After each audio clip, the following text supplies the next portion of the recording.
कौन कहता है कि कामयाबी किस्मत तय करती है। इरादों में दम हो तो मंजिलें भी झुका करती है। जी हाँ दोस्तों, नमस्कार। मैं डॉक्टर मुकेश एक बार फिर से आप सभी दर्शकों का हार्दिक अभिनंदन करता हूं आपके चैनल एस्ट्रो नक्षत्र 27 पर। और दोस्तों, मैं आज आपके सामने उपस्थित हूं सिंह राशि के जातकों के लिए वर्ष 2026 का संपूर्ण वार्षिक भविष्यफल लेकर। दोस्तों, आज का मेरा ये वीडियो आपकी जन्म चंद्रमा सिंह पर आधारित है और 4 बड़े ग्रह गुरु, शनि, राहु और केतु पर आधारित है। देखिए, आप सिंह राशि के जातक हैं और आपके अष्टम भाव में कर्म फलदाता शनि देव अष्टम ढैया के रूप में गोचर कर रहे हैं। लेकिन वर्ष 2026 में घबराने वाली कोई बात नहीं है, क्योंकि मैक्सिमम टाइम फ्रेम में शनि देव अपने ही नक्षत्र उत्तर भाद्रपद में गोचर करेंगे। सिर्फ 17 मई से 9 अक्टूबर के बीच वो बुध के नक्षत्र रेवती में जाएंगे और बाकी के समय अपने ही नक्षत्र में देवगुरु बृहस्पति की राशि में, लेकिन आपके अष्टम भाव में ही गोचर करते रहेंगे। सिर्फ और सिर्फ सिंह राशि के उन जातकों को उनके वक्री होने पर थोड़ी सी सावधानी रखना अनिवार्य होगा।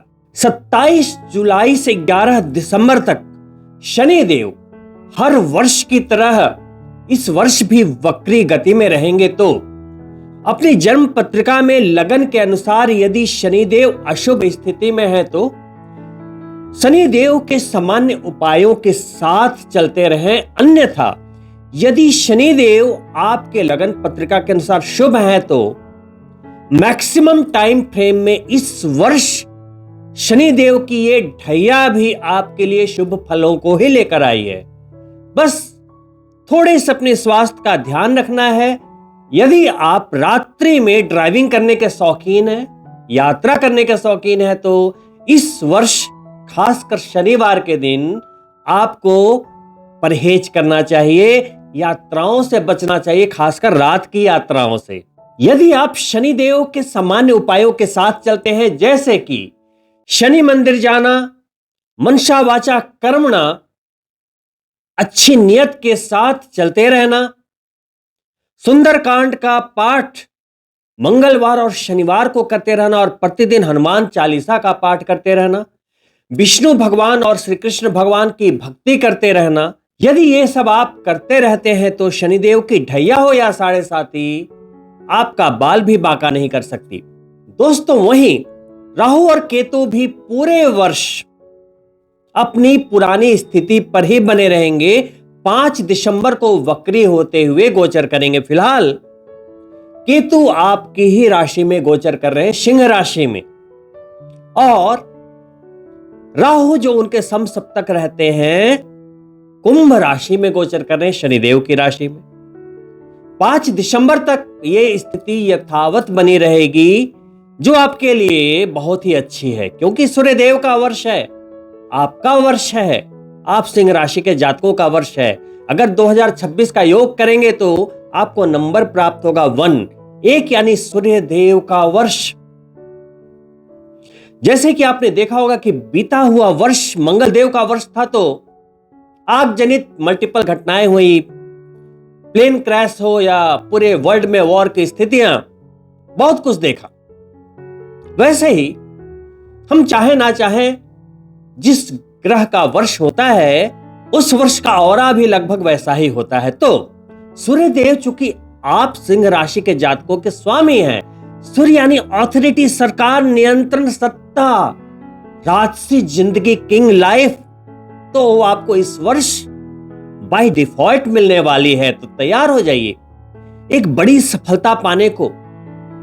शनिदेव सूर्यदेव के पुत्र ही हैं। अगर अष्टम ढैया में भी है तो देखिए, कुछ कार्यों में डिले हो सकता है, कुछ अनचाही छोटी मोटी घटनाएं हो सकती है, लेकिन जैसा कि मैंने बताया, यदि आप उपायों के साथ चलते हैं तो वो भी आपके साथ घटित नहीं होगी।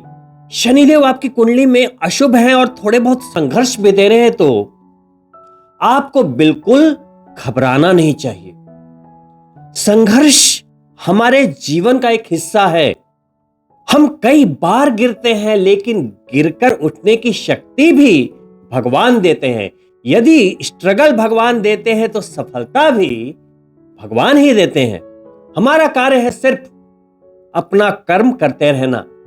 दोस्तों देखिए, कभी भी कोई पानी में गिर के नहीं मरा। आई रिपीट, कोई पानी में गिरने की वजह से नहीं मरा। क्यों मरा? उसे तैरना नहीं आता था।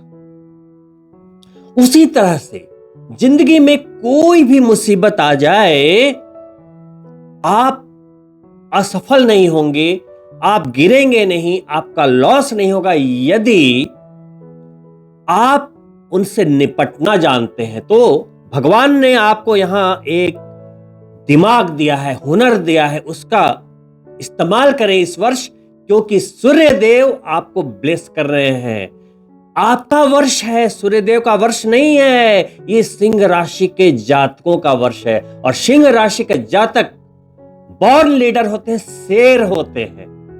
लियो साइन है आपका। तो इस वर्ष को अपनी जिंदगी का एक महत्वपूर्ण वर्ष मानते हुए पहले ही महीने से अपना संपूर्ण नियंत्रण रखिए। कोई भी महीना वेस्ट ना करें, अपना पूरा प्रयास अपने लक्ष्य को पाने के लिए करते रहें। केतु 5 दिसंबर तक सूर्य देव की राशि में ही है, और केतु क्या है? एक मैग्नेटिक फील्ड है, कोई ग्रह नहीं है। केतु जब जन्म चंद्रमा पर गोचर करता है तो केतु यानी गहराई, आपको बहुत ही गहरी समझ देता है, छिपी हुई विद्याओं को सीखने की शक्ति देता है, इंट्यूशन देता है। तो अपने इंट्यूशन को यूज करें। सूर्य देव का वर्ष है, आपका वर्ष है। मैं बारंबार बोल रहा हूं, सूर्य यानी कि आत्मा, सोल। तो इस वर्ष जो भी निर्णय लें, कोई कुछ भी बोल रहा हो, यहां से एक बार पूछ लें, आपकी गट फीलिंग क्या कहती है? आपकी अंतरात्मा उस कार्य को स्वीकार कर रही है कि नहीं? मान लो आपको नौकरी में परिवर्तन करना है, एस्ट्रोलॉजर से पूछने के पहले, मम्मी पापा से पूछने के पहले, अपने दोस्तों से पूछने के पहले एक बार यहां से पूछ ले कि क्या आप कंफर्टेबल महसूस कर रहे हैं? जो आपको सैलरी की ऑफर आई है, जिस कंपनी से जो आपको ऑफर मिला है, वो क्या ये एक्सेप्ट कर रहा है? अगर ये एक्सेप्ट कर ले तो आप उस ऑफर को जरूर एक्सेप्ट कर ले। वैसे बिजनेस में कोई परिवर्तन करना है, कुछ भी आपकी आजीविका में परिवर्तन करना है, नए संबंधों की शुरुआत करनी है, कुछ भी करना है इस वर्ष, एक बार अपनी अंतरात्मा से जरूर पूछिएगा। आप बिल्कुल फेल नहीं होंगे, क्योंकि सूर्यदेव का वर्ष है। तो केतु बहुत गहराई तो देता है, लेकिन एक सीख भी देता है।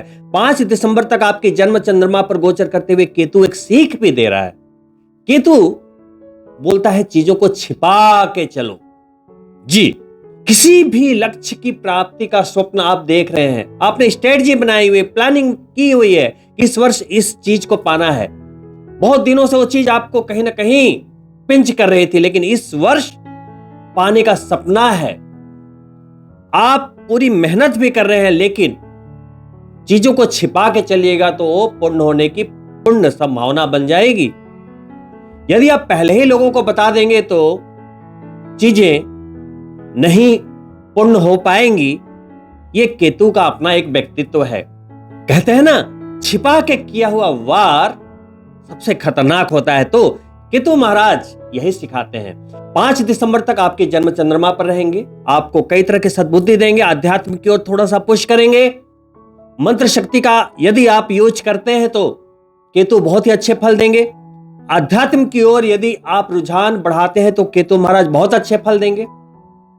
बहुत ही ऊंचाइयों पर ले जाने की क्षमता होती है केतु महाराज में। तो इसका फायदा उठाएं, क्योंकि केतु भी जन्म चंद्रमा पर 18 वर्षों के बाद गोचर करते हैं। तो ये सौभाग्य फिलहाल आपको प्राप्त हुआ है और ये दिसंबर तक रहेगा, तो इसे नेगेटिव वे में ना लें। तो केतु 5 दिसंबर तक आपके जन्म चंद्रमा पर रहेंगे, फिर वक्री होते हुए कर्क राशि में चले जाएंगे, यानी कि विदेश के भाव में, और विदेश संबंधी काम आपके लिए सरल होते चले जाएंगे। वहीं राहु शनिदेव की राशि कुंभ में आपके 7वें भाव में विराजमान है, जो कि बिजनेस का भाव है, व्यापार का भाव।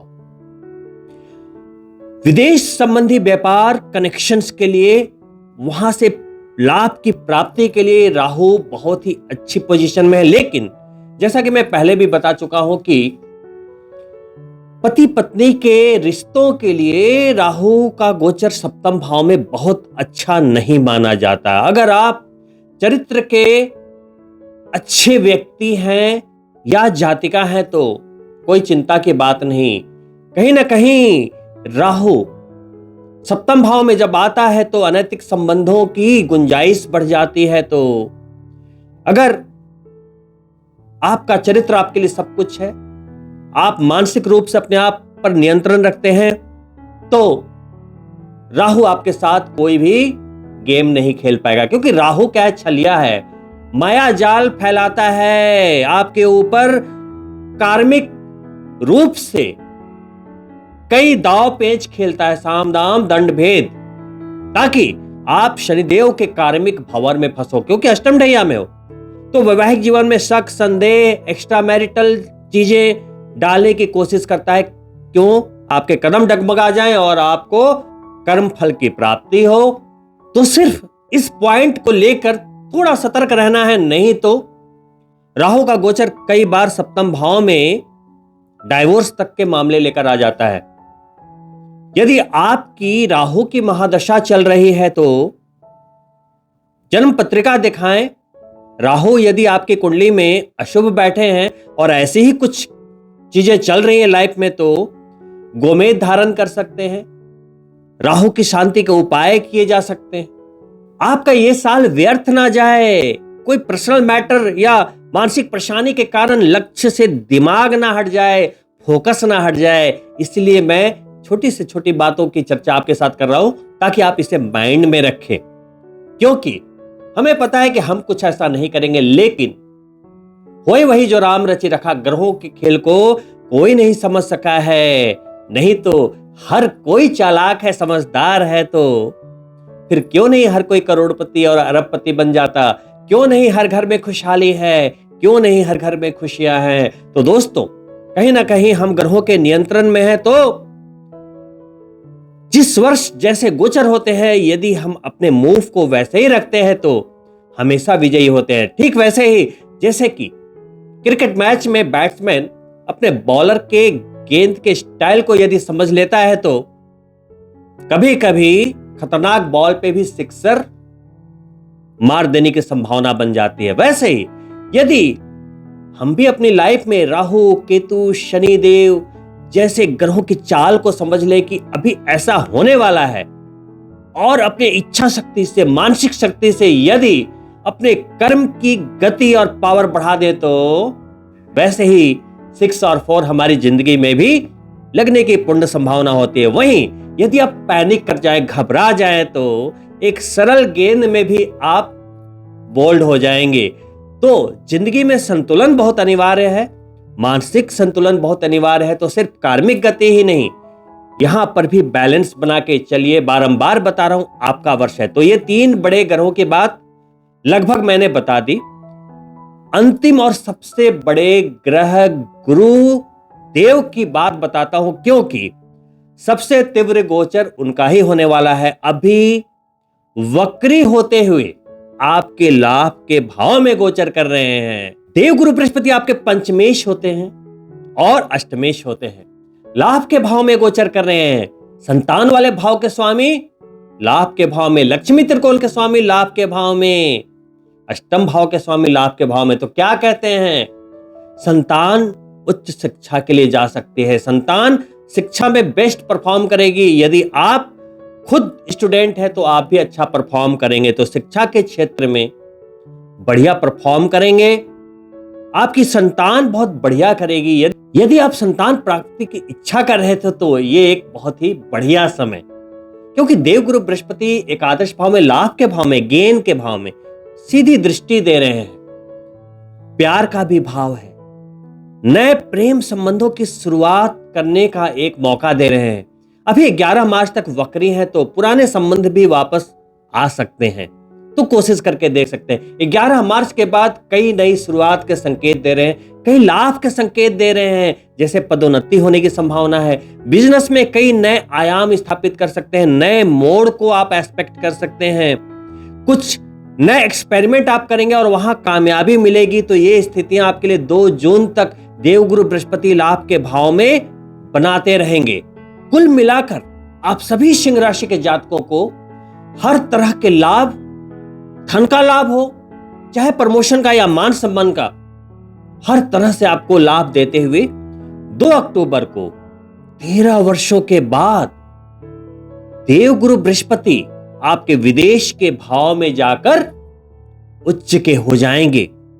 31 अक्टूबर तक उच्च के रहेंगे। तो जून, जुलाई, अगस्त, सितंबर, अक्टूबर, ये जो 5 महीने होंगे वो 13 वर्षों के सबसे मजबूत 5 महीने देवगुरु बृहस्पति के आधार पे हैं।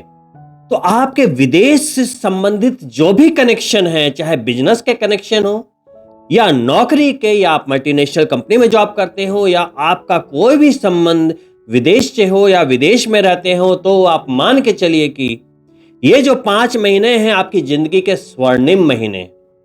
आप अपनी जिंदगी में कई नए आयाम स्थापित कर सकते हैं। यदि आपका सपना था कि आप विदेशी भूमि पर जाकर करियर प्रारंभ करें, पीआर ले, कुछ भी करें, तो यह वर्ष आपको हाथ से जाने नहीं देना चाहिए। जहां आपका विदेश जाने का सपना पूरा हो सकता है, वहीं आपकी संतान भी विदेश जा सकती है, क्योंकि पंचम भाव के स्वामी है। आपके प्यार का कनेक्शन भी विदेश के थ्रू हो सकता है। ये कब की बात कर रहा हूं? 2 जून से 31 अक्टूबर। तो काफी महत्वपूर्ण समय। कहते हैं ना कि 13 वर्षों में तो अच्छे अच्छे के दिन बदल जाते हैं। तो 13 वर्षों में एक बार देवगुरु बृहस्पति उच्च के होते हैं और किस्मत बदल के रख देते हैं। तो ये वर्ष किस्मत बदलने वाला है। तो पंचम भाव के स्वामी और अष्टम भाव के जो स्वामी हैं वो क्या कहते हैं? अष्टम भाव में भी उनकी एक राशि बनती है, 12 नंबर। अष्टम भाव आपके ससुराल पक्ष का होता है। अचानक होने वाली घटनाओं का होता है। अचानक लाभ या नुकसान, तो उच्च होंगे तो लाभ ही लाभ होगा। समझ रहे? अष्टम भाव के स्वामी 12वें भाव में गोचर करेंगे, वो भी उच्च की राशि में। तो जब भी कोई अशुभ भाव के स्वामी अशुभ भाव में गोचर करेंगे तो रिवर्स राजयोग क्रिएट होता है। भले ही आप सिंह राशि के जातकों के लिए वो पंचमेश भी है, तो उनका जो स्वभाव है, मूल स्वभाव जो है, वो बहुत ही पॉजिटिव है, शुभ है। लेकिन मैं अष्टम के अकॉर्डिंग बात कर रहा हूं, तो आपको यह नहीं सोचना है कि अष्टम भाव के स्वामी है तो कुछ नेगेटिव रिजल्ट मिलेगा। तो पैतृक संपत्ति के मामले आपके पक्ष में चले जाएंगे। कोई भी लिटिगेशन का मामला था, कोई भी पैतृक संपत्ति के मामले कहीं अटके पड़े थे, केस मुकदमे की स्थितियां बन रही थी, तो सूर्यदेव का वर्ष है, देवगुरु बृहस्पति उच्च के हो गए तो आपके हाथ में चली जाएंगी चीजें अपने आप। वसीयत का लाभ, और जैसा मैंने बताया ससुराल पक्ष से लाभ। ससुराल पक्ष के जितने भी संबंधी हैं उनको भी लाभ। बहुत ही बढ़िया समय आपके लिए देवगुरु बृहस्पति लेकर आए हैं। और इससे भी बेहतरीन बात, 31 अक्टूबर के बाद वो घड़ी आ जाएगी जिसका आपको स्पेशली 13 वर्षों से इंतजार था, क्योंकि इस पर 3 राशि क्रॉस करेंगे। पहले आपके लाभ के भाव में, फिर 2 जून को विदेश के भाव में, और फिर 31 अक्टूबर वो दिन होगा जब आपकी राशि में आपकी जन्म चंद्रमा पर गोचर करेंगे। और जब देवगुरु बृहस्पति आपकी जन्म चंद्रमा पर आते हैं तो 5वीं दृष्टि लाभ के भाव पर यानी कि पंचम त्रिकोण पे चली आती है। उनकी 9वीं दृष्टि नवम त्रिकोण पे चली आती है। 7वीं दृष्टि केंद्र भाव सप्तम भाव पर चली आती है। तो तीनों त्रिकोण अलाइन हो जाते हैं, प्रकाशमान हो जाते हैं, पूरी जिंदगी बैलेंस्ड हो जाती है। तो बहुत ही अच्छा वर्ष।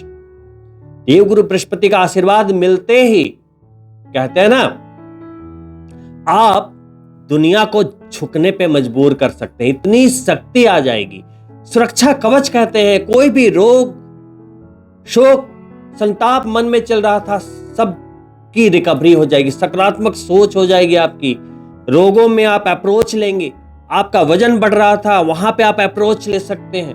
भाग्य के मामले में तो आप बली रहेंगे ही, क्योंकि देवगुरु बृहस्पति का आशीर्वाद जिस जातक को मिल गया, जिस राशि को मिल गया, उस वर्ष वो कमाल ना करे ऐसा कभी हो नहीं सकता। और उनकी दृष्टियों में अमृत होता है, तो आपके दोनों त्रिकोणों में देवगुरु बृहस्पति अमृत वर्षा कर देंगे। पंचम यानी संतान का भाव, प्यार का भाव, शिक्षा का भाव, नवम यानी भाग्य, पिता का भाव, और सप्तम यानी विदेश का भाव, स्पाउस, पति है तो पत्नी के लिए, पत्नी है तो पति के लिए। बचा क्या? वैवाहिक जीवन, संतान, भाग्य।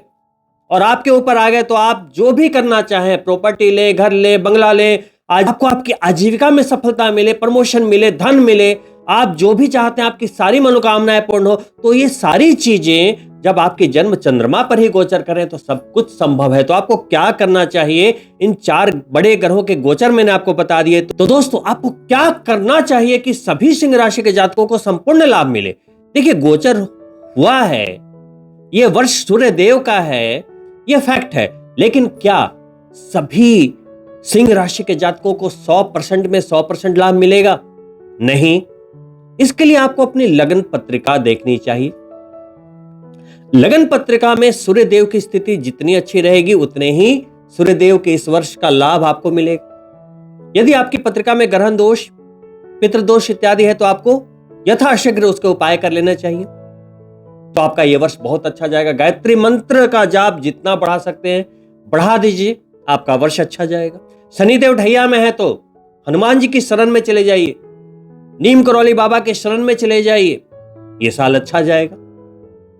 वहीं राहु आपके जन्म चंद्रमा पर गोचर कर रहे तो मानसिक रूप से स्ट्रांग बने रहिए, संतुलन बना के रखिए, आवेश में नहीं आइए, सनक में कोई काम, इन्वेस्टमेंट कुछ भी ना करें, बहुत ज्यादा एक्साइटेड होकर कोई निर्णय ना लें। यह आपके लिए कहीं ना कहीं गलत दिशा में चीजें जा सकती है। इसलिए राहु को समझें, राहु के बल को समझें और अपने आप को नियंत्रित करके रखें। देखिए, राहु आपको भटका रहा है, लेकिन केतु तो आपकी जन्म चंद्रमा पर गोचर करके आपको बैलेंस कर रहा है ना, आपको इंट्यूशन दे रहा है, एक गहरी समझ दे रहा है।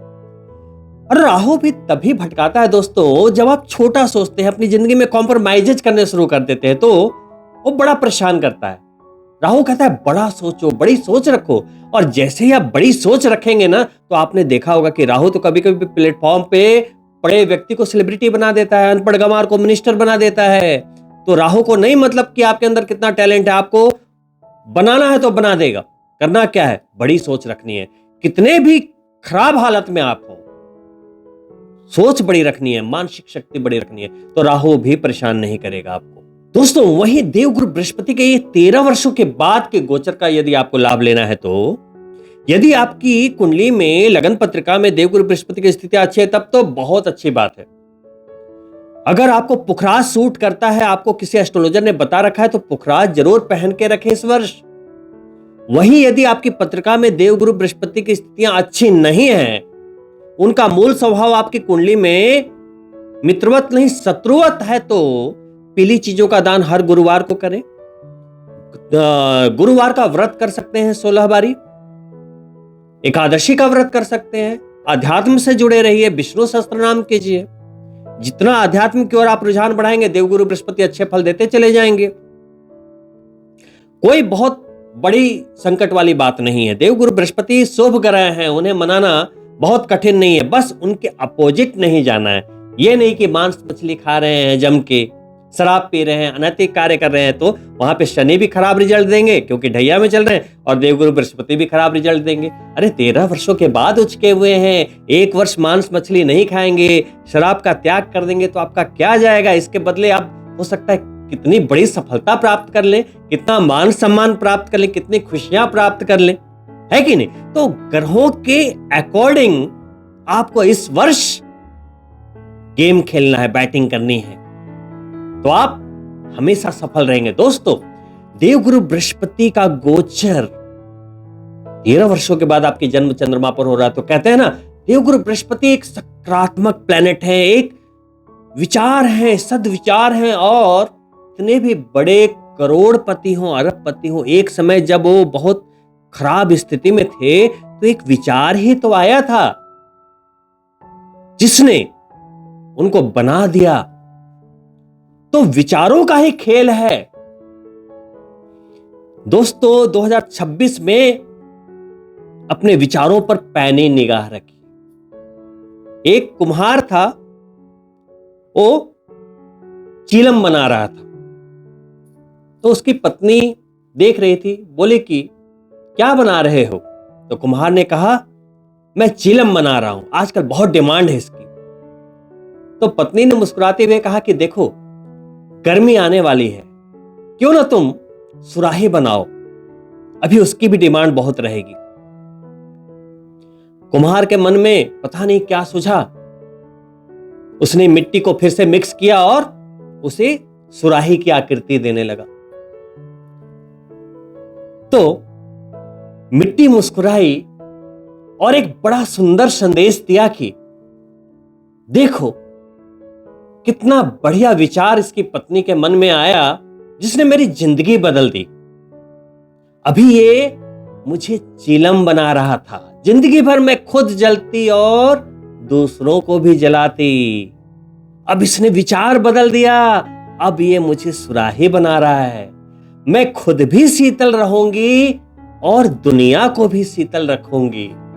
तो दोस्तों, कुछ ऐसा ही हमारे जीवन में भी होता है। हमारे मन में जैसा विचार आता है, आपको तो उसकी शुद्धि होती है, आपको तो उसका फायदा होता ही है, दुनिया को भी उससे फायदा होता है। तो दोस्तों अपने विचारों को सकारात्मक इस वर्ष रखें और इस वर्ष को हाथ से जाने ना दें। और दोस्तों, इन्हीं शुभकामनाओं के साथ कि आप सभी सिंह राशि के जातकों के लिए ये वर्ष ढेर सारी सफलताओं को लेकर आए, आपके सारे सपने पूरे कर दे। इन्हीं शुभकामनाओं के साथ मैं आपसे अनुमति चाहूंगा और अंत में आपसे अनुरोध करता हूं कि यदि आप मेरे चैनल को पहली बार देख रहे हैं तो सब्सक्राइब करते हुए जाए, साथ ही बेल बटन जरूर ऑन कर लें, ताकि हर महीने के जो छोटे छोटे जो ट्रांजिट होते हैं, चंद्रमा, मंगल, बुध, शुक्र इत्यादि के, तो उनके सूक्ष्म एनालिसिस आप समझें और उसके अकॉर्डिंग ही हर महीने को सेव देते रहें।